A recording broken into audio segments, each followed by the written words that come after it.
as I've been mentioning, there's this real encouragement to flood the body with more and more awareness, including the feelings. And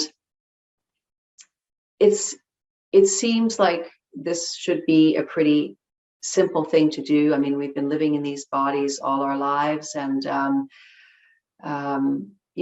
they seem to be relatively familiar. But most of us have been very much conditioned to kind of treat the body as kind of a second-class citizen in a way, like the body's not that important, or even depending on our religion or our culture, perhaps there's some shame around the body, maybe particularly for those of us in kind of earlier generations. So that impacts our capacity to really be present in our bodies. Our whole medical field is constantly telling us in subtle and not so subtle ways that the body doesn't know what the heck it's doing. When you're sick, well, we have to take a drug, we have to cut something out, all of this.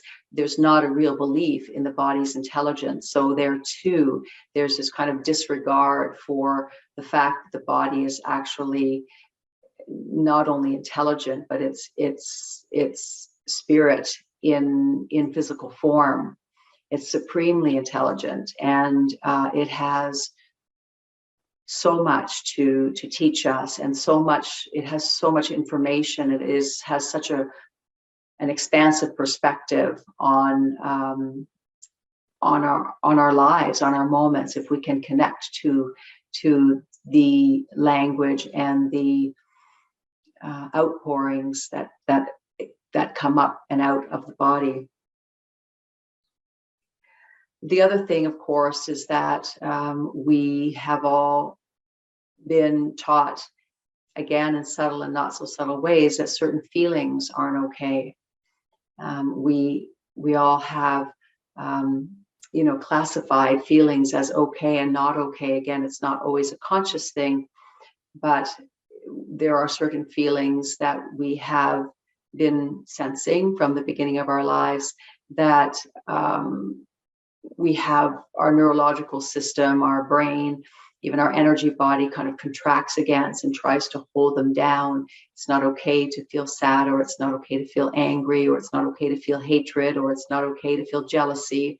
Again, our religions might also teach us these things as well. And yet when we suppress an emotion, we actually make it stronger, and also we make it kind of sneakier. The jealousy and the hatred will come out in more subversive ways, but they're still there. And so even jealousy and hatred are simply energies that need to flow. And when we allow hatred to flow, eventually as it flows, it will feed back into love. And when we allow jealousy to flow, eventually it releases and feeds back into a more nourishing feeling like cooperation and appreciation. So because we have these right and wrong boundaries around feelings, we're actually cutting off very important parts of ourselves. And not only that, when we suppress one feeling, the opposite feeling, the so-called opposite feeling, will also get suppressed, because they're all running on the same circuitry. So if I don't acknowledge hatred, then I'm actually reducing my capacity to actually feel love. I know that sounds kind of strange, but that has been the experience here. There was a time in my life where a lot of self-hatred came up, especially, this was particularly when my marriage broke. Well, my husband left me, my marriage broke down. And the response to that, part of the response to that was this self-hatred, like, okay, well, there must be something wrong with me. I must have done something wrong. And when I really dove into that, there was this, this feeling of deep self-hatred that wasn't born from the marriage. It had been there all my life. And what else would cause us to suppress and to bury our true self except self-hatred? And part of me felt like it was dangerous to really dive into that, but there was a stronger part that encouraged me to really kind of open to that. And so I just allowed myself to feel where that was living in my body. And I seemed to be going down this very deep well. And it was very surprising because I went down, down, down into it. And then all of a sudden, it's like I reached the bottom. It's like when you go to the bottom of a pool and you kind of hit the bottom and then you can sort of rebound off the top. And so I went right down to the bottom, came right up, and then there was this outpouring of self-love that came from that. So as I allowed myself to follow what I'm calling self-hatred, but it's just a word really that describes this extreme negation of the self, this that came from a belief somewhere that some part of me was wrong or bad. And as I allowed myself to follow that through and down, it actually released all of the energy that was tied up in that pattern that I really wasn't aware of, actually. Although in retrospect, I see that what it caused was for me to create a version of myself that wasn't myself. And actually, that's the version that had married that man. And so by him leaving me, by me feeling the self-hatred, I actually gave birth to the true version of myself. Not I gave birth, but that true version of myself was allowed to be born from that. So it's I'm going to be encouraging you all along to allow all of the feelings that have really kind of been hiding in the corners of your being to come back out into the light. And they will as a result of being in this program. And there's no sacred cows here. They're all coming in to be seen and felt. And hopefully through our shared field here and through the encouragement, you will, I'm quite sure that in time, we will all create more and more space and benefit from the release of these feelings that simply they're innocent, really. Of course, my Catholic upbringing would have said, no, it's not okay to feel hatred. You have to love every man. But the truth is that I did have hate inside of me towards myself, and of course, simultaneously towards others, because anything that's happening here is also going to be projected outwards. And so for me, I'd rather just look at what is, rather than look at who I want to be, what I want the world to see me as, which is really was what I was doing for the first 30 years of my life.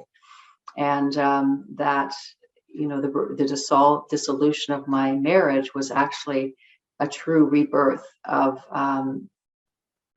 who and what I really am. So yes, so there's an avoidance of certain feelings. And the other thing is that when we feel something, we often have this tendency to project causes onto them, right?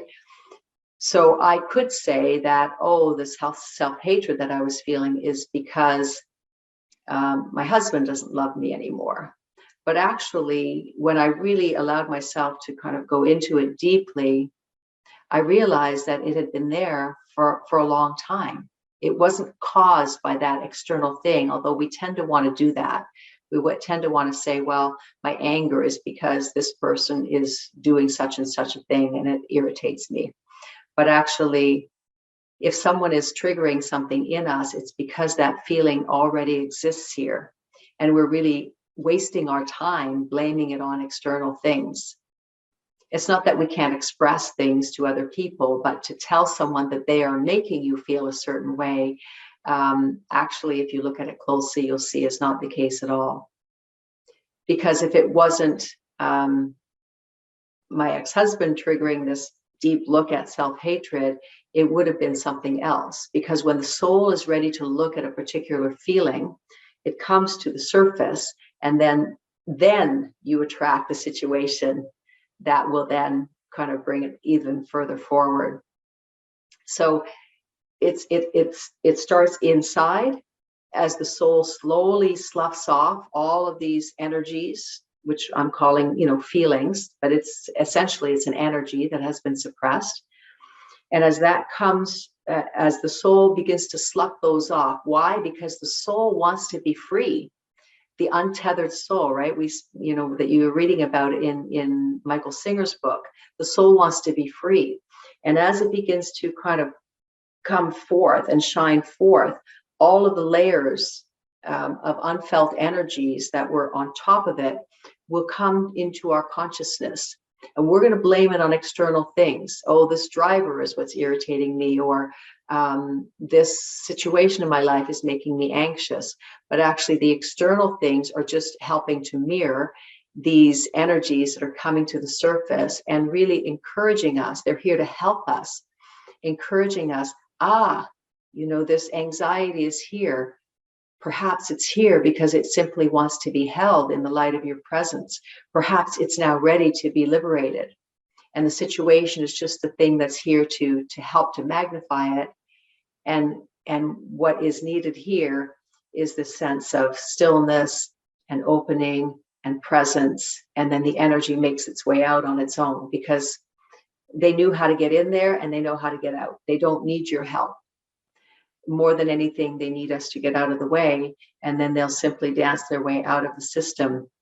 But you will continue to attract situations that trigger certain feelings until you really look at them deeply. So that's the other thing, is that, some of us will say, oh, here's this same feeling again, the same feeling again. And, oh, I thought I'd taken care of that. I thought I'd looked at that with my therapist, and maybe you did, but it will continue to resurface until all of the roots have been pulled out. And so, as we know, feelings come and go,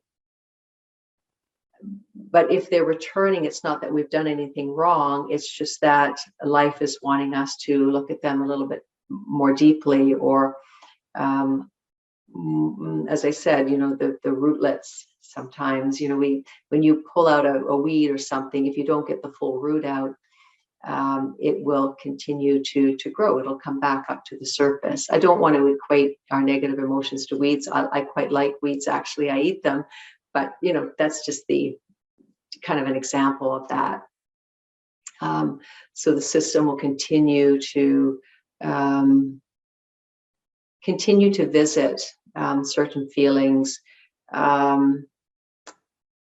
through the experience of living, which will reflect them back to us. The other reason I think why many of us are not that comfortable being with the sensory body or the feeling body is that many of us didn't have really good role models around that. And think about your life and the people in your life, maybe your parents or other people that have been influential in your life. And have you had someone in your life that seems to be really grounded in their being and really fluid in their emotional body and open around the sensory experiences, very comfortable in their body? And most of us didn't have that because we come from cultures that were maybe quite stoic, or where certain feelings were okay and others were not. So these are learned behaviors, and in addition, they can be unlearned. And the more that we have examples of people around us who feel deeply and that are exemplars of presence, the more that we can learn that from them. So as we flood the body with more and more awareness, my experience is that there are beautiful benefits that come from that. The first thing is that it becomes more comfortable to live in our bodies, that our bodies begin to feel more like home. So if our body has been a repository of a lot of unfelt and unintegrated emotions, it's not that comfortable to settle and to be in the body, because there's all kinds of places we kind of have to avoid. The breath is usually more constricted in a body where feelings and sensations haven't been felt, because the deeper we breathe, the more alive we feel, the more we're pressing into the heart, into the throat, into the solar plexus. And if we've hidden stuff in there, we don't actually want to press into them. So the breath becomes fuller the more the body is freed up.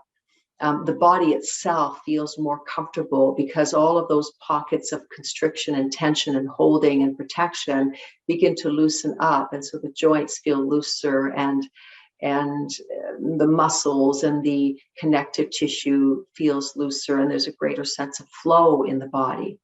So that's a beautiful benefit. And not only that, as there's this greater sense of flow, of course, the life force, the energy field, is feeding the tissues, and the whole body becomes healthier, more vital.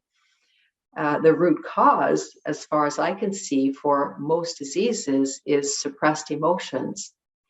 So when I contract around an emotion, say in my belly, in my gut, that will prevent my stomach, my pancreas, my liver from functioning as well as they could, because they're not receiving the flow of nutrients.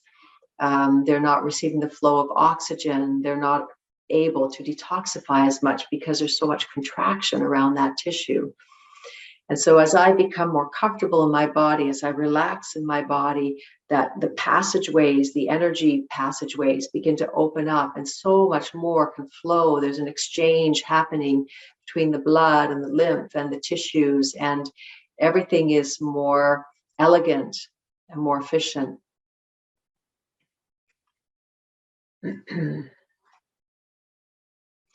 When we're living in our bodies too, we begin to have a greater intimacy and appreciation of our bodies, right? So if I'm inhabiting my body, it feels good, but also I'm in more intimate connection with the needs of my body. I can hear what it is that the cells of my body need, and it can communicate that to me. And so the likelihood of me taking care of my body is much higher.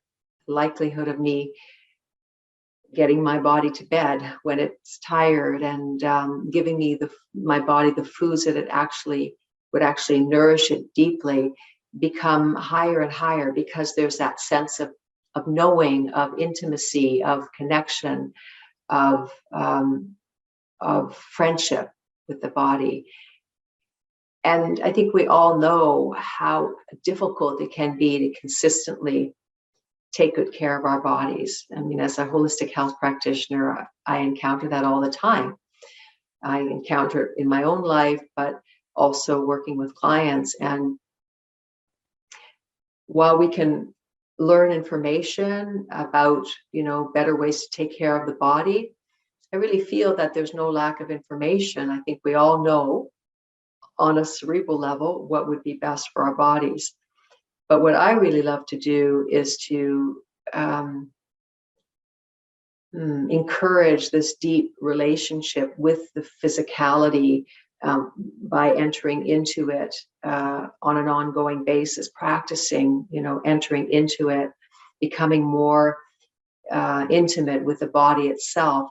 And from that, there's this natural capacity to care for ourselves that arises from that we connect to that place in us that knows basically what the body needs, that wants to take exquisite care of the body, that is in deep relationship with the soul, which is, this body and the soul are in this very sacred relationship, but it's the communication isn't there because of all these beliefs that we have about the body, and the disconnection with the deeper parts of ourselves. So as that begins to clear, then this beautiful sacred relationship between the body and the soul can really unfold, and then self-care becomes effortless. So that's a beautiful result of coming more deeply into the body as well. Intuition, intuition is this knowing that we have. It's not from the brain. It's an inner knowing that a lot of people will say it's a gut feel, or it's, my heart felt it, or I got some kind of sensation in my body, or there was just like this inner knowing that just arose. That intuition is coming from the body. So as we clear the passageways in the body by opening to feeling and sensation and allowing things to flow again, our sense of creativity, our sense of intuitive knowing is also going to be expanded, which serves us in literally every aspect of our lives. So that's, and we'll explore this more as we go along. I'm just kind of going through the points relatively quickly now. And finally, what happens when we begin to allow ourselves to feel more deeply, as I try to exemplify with my story, is that when we allow ourselves to feel the so-called negative feelings deeply, then the positive feelings also become so much more available to us.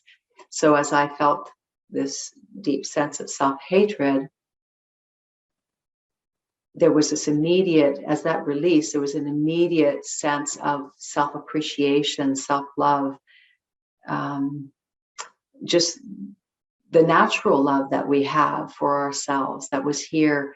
I mean, we wouldn't have come here in the first place if we didn't love the journey that we were entering into, that we were embarking into. And so there is just this natural sense of love that is connected to who and what we are, that is essentially blocked because of all of the conditioning that we've had around how we need to be different. So in terms of learning how to feel more deeply, and what I notice when I'm teaching this and when I'm working with people one-on-one, is the first thing is that people are trying to feel. So as I encourage you to open to sensations in your body, there might be this kind of more masculine or left brain approach, whereas we're trying to do something, we're trying to do it right.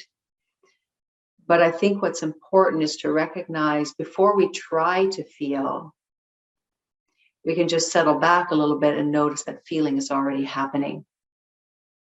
That feeling is already happening right here. Just notice in your body.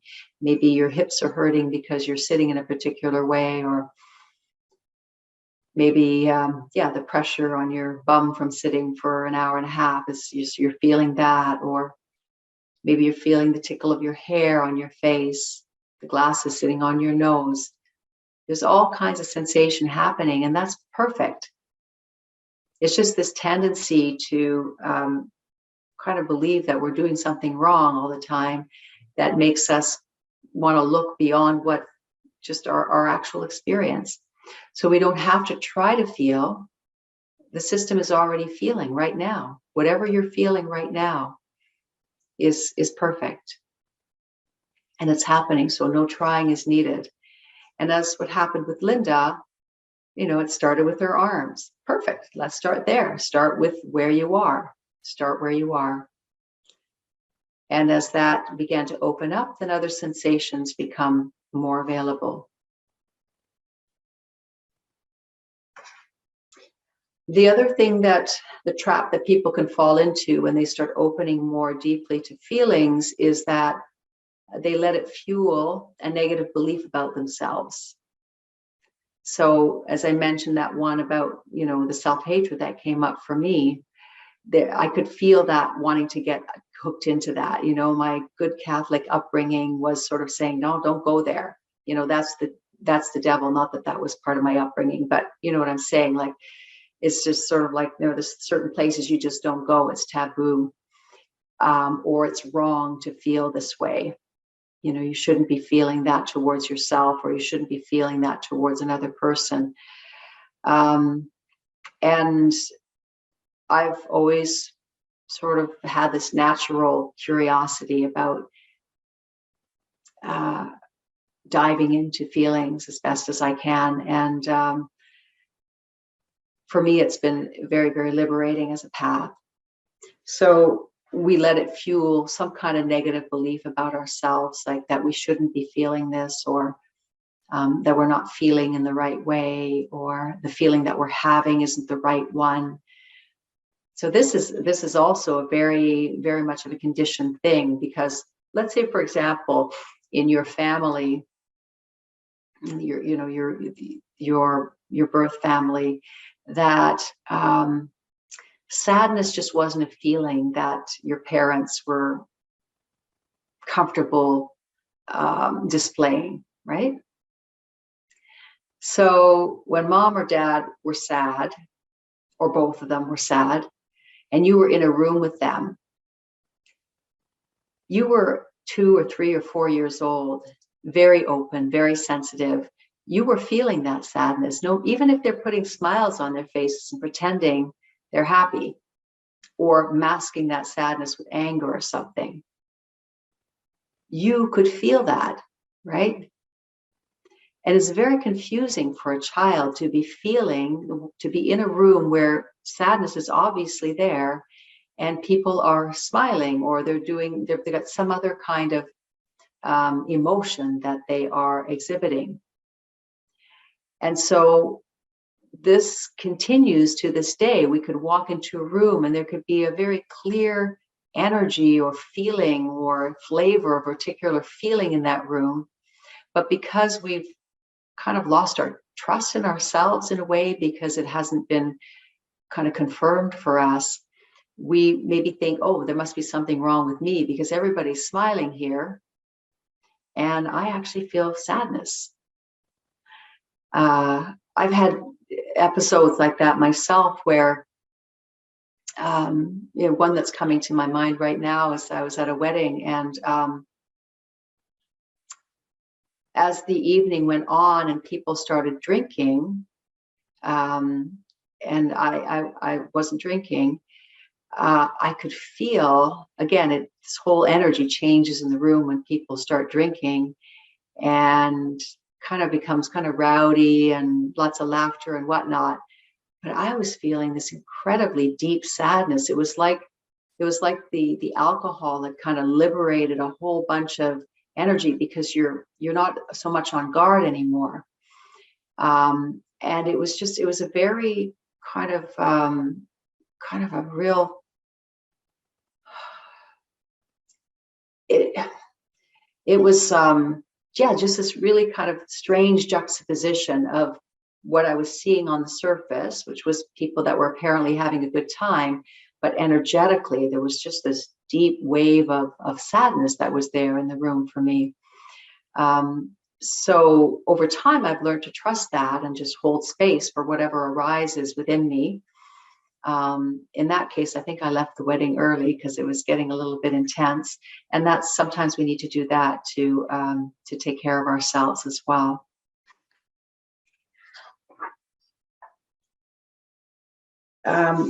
The other thing that could happen when you are practicing learning how to feel more deeply is that you might be thinking that you're feeling in the wrong way. What I mean by that is maybe you feel like, well, I don't feel enough, or I feel numb. And to know that even numbness is a valid feeling, right? So a lack of feeling is a valid experience of feeling. And what I would encourage, if you are feeling numbness, is to notice the things that you can feel. So even as I'm feeling numb, I can feel my hand resting on my thigh. I could even kind of rub my thigh a little bit, and to recognize that, yeah, I do feel. Because sometimes we say, well, I don't feel, I'm numb. But actually just rub your hand on your thigh and you'll notice, oh yeah, I do feel. Notice your feet on the ground. Oh yeah, I feel that. I feel the soles of my feet on the ground. I feel the breath moving. I feel it going through my nostrils in and out. So you notice the things that you can feel. Or sometimes people might say, I know people have done this when I do soul coaching with people, I always feel the same thing. And that's okay too. So don't second guess what you are feeling or how you're feeling. Just trust your experience, I would say. The other thing that I would encourage you to be aware of is feeling in order to try to get rid of a feeling. So through the teachings here, generally we're going to find that the more that we open to our feeling body, the more spacious it all becomes and the less intense the feelings over time will become. That doesn't mean that'll happen right from the beginning. Sometimes they intensify. Sometimes they reduce. It's just, there's a kind of a dance that happens. But what can tend to happen is that, okay, now I'm just going to feel my feelings so that they go away. Because Carolyn told the story about when she felt her self-hatred and then it turned into love. So now I want that to happen. So I'm actually feeling these feelings in order to get rid of them. And so be careful about that.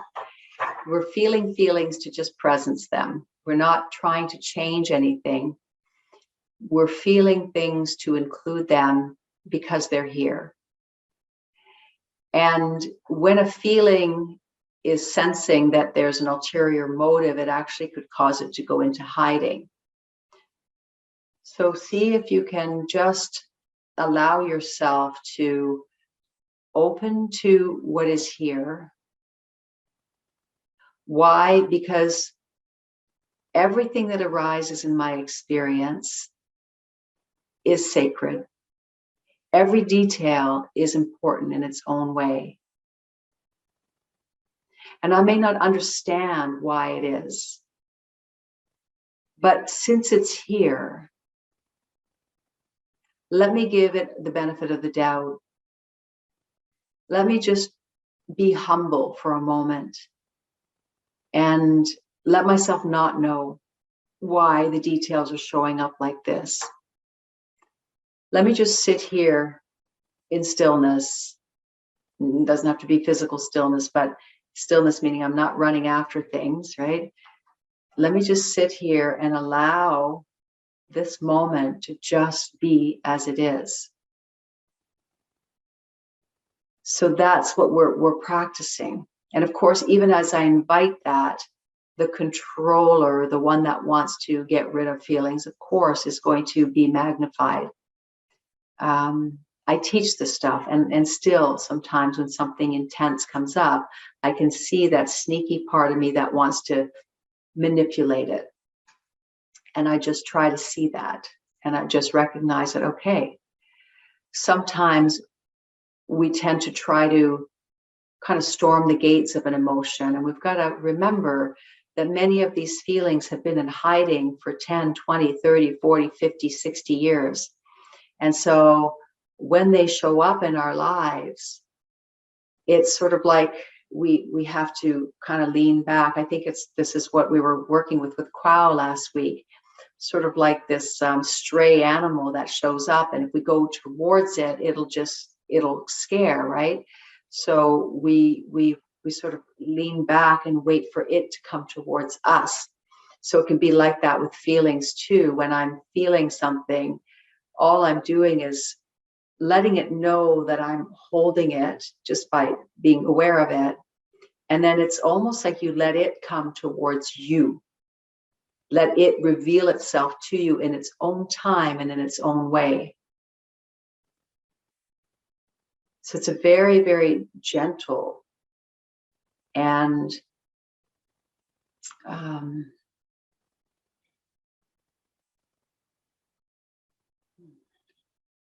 Again, I want to use the word humble, not assuming we know what needs to be done. In fact, it's just kind of I don't know.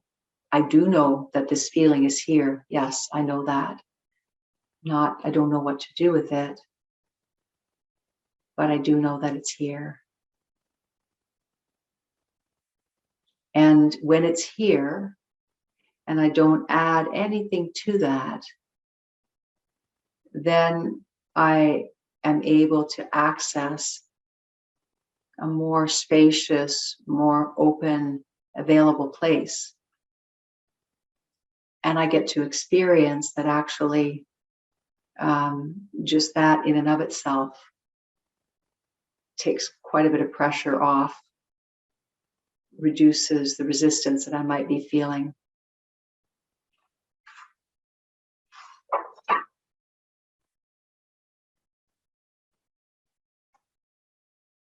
And the final thing that I would want to say, in the trap that we can get into when we start opening, or maybe continue, I'm sure all of you have been, opening to your feelings for a while, but maybe there's been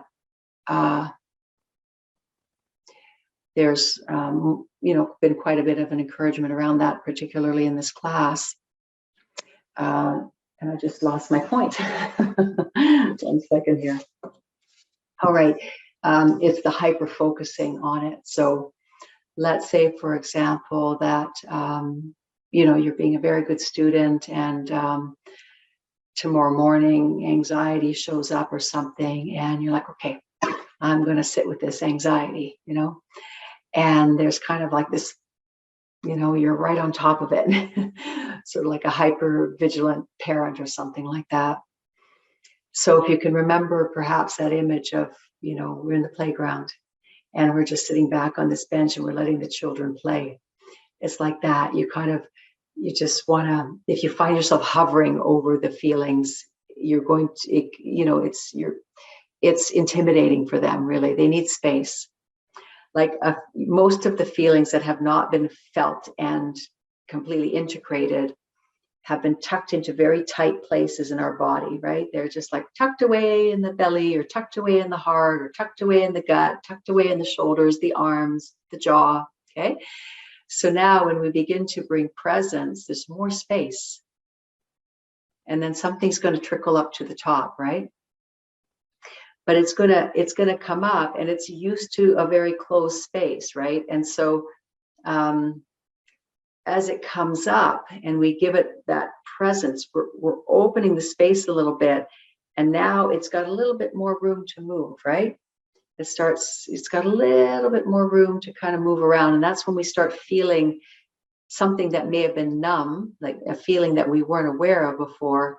Now it starts kind of coming into consciousness, it starts moving. So there's even more sensation associated with it, right? So like anger, for example, it can be just this really tight ball, and then it can just start like a volcano coming up as soon as you kind of give it a little bit more space. And so the tendency is to want to kind of then come back down on it, right? So that's what I'm talking about when I say the word being hypervigilant. And so to just continue to kind of lean back and allow it to kind of give it more and more space to, it kind of has to just do this whole unwinding dance in your body. And that's, when I refer to giving it space, that's what I'm talking about. It's just literally watching that dance unfold in your system. And that could take 10 seconds, and it could take, I don't know, 10 years in some cases. I know some of them that I've been aware of in my system, it just lets itself go a little bit at a time. And we've just got to trust the process, that many of the feelings we're holding in our body have not only been here for this lifetime, they've been in our families. They've been kind of passed on from one generation to the next. So they're pretty embedded into our being.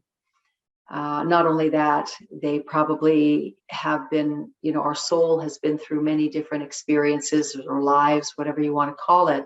And so that's all coming forward too. So when we put into context the many lifetimes that have led to this lifetime here, including, again, the generations behind us, then maybe we can find a little bit more of a patient perspective when we recognize all the patterning, both personal but also collective, around the suppression of feelings. It really just points towards the fact that we have to allow this process to unfold in its own time and in its own way. And all that's being asked of us is to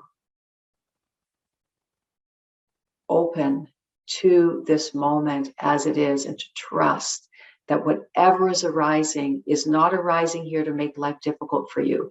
It's arising because it wants to be liberated. And as you allow it to liberate, you're going to feel lighter, you're going to feel freer, you're going to feel more connected. And that is the process. And that's what I'll be reminding us all of week after week in different ways.